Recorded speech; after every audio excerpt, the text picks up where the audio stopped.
Dripping with gruesome style, Blasphemous makes a great first impression. Its intricate combat animations, fervent dedication to twisted religious iconography, and unassuming hero who habitually slams vials of blood against his helmet are undeniably awesome, but style doesn't always beget substance. As yet another Metroidvania with a Dark Souls bent, Blasphemous is an enjoyable descent into a pitiless world, partially marred by some cumbersome mechanics and tedium. The cradle of affliction is what you seek. This can be found in the mother of mothers of the churches. With a title like Blasphemous, it's no surprise that everything is marked with callous religious iconography.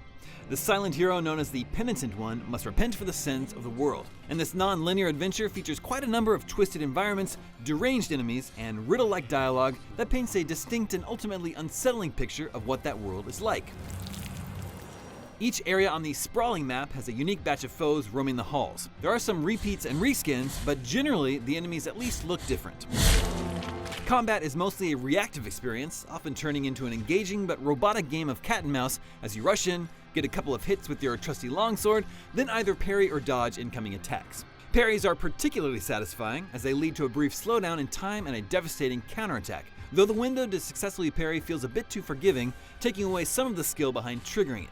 Finisher opportunities crop up from time to time too, resulting in elaborate, brutal animations in which the Penitent One uses either his sword or an enemy's weapon to perform an over-the-top execution. Slick combat animations make even the most basic of enemies cool to fight at first, but their wonder quickly fades. Favoring memorization over swift thinking, Blasphemous is about trial and error, recognizing telegraphed moves and reacting.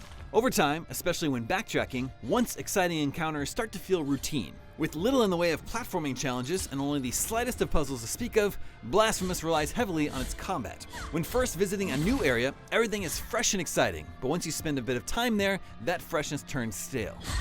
Luckily, each area has a great boss fight to liven things up, each of whom has wildly different looks and styles of play.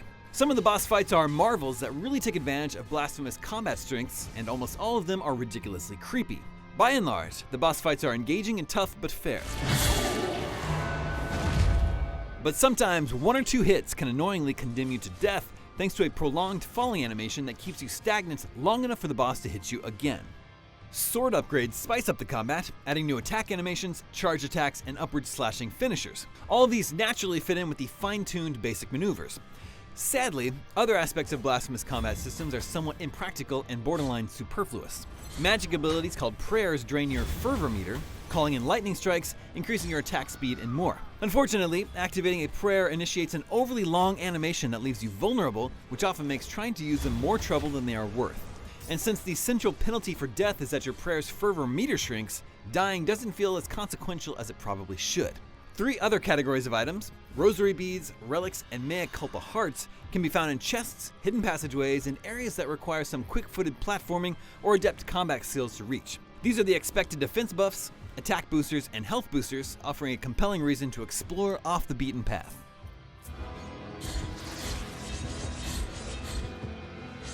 A creepy and unsettling action platformer, Blasphemous has an eerie atmosphere, gorgeous pixel art, and intricate animations that never fail to impress. The combat can be satisfying, but relies too heavily on memorization, which makes backtracking through its non-linear world eventually turn stale. And while the visual variety at least keeps things looking fresh, superfluous and poorly implemented upgrade mechanics keep Blasphemous from having the amount of depth seen in many other games across the genre. It's still an enjoyable Metroidvania, just not an all that memorable one. For more moody action platformers, check out our reviews of Bloodstained, Ritual of the Night, and Hollow Knight. And for everything else, keep it right here at IGN.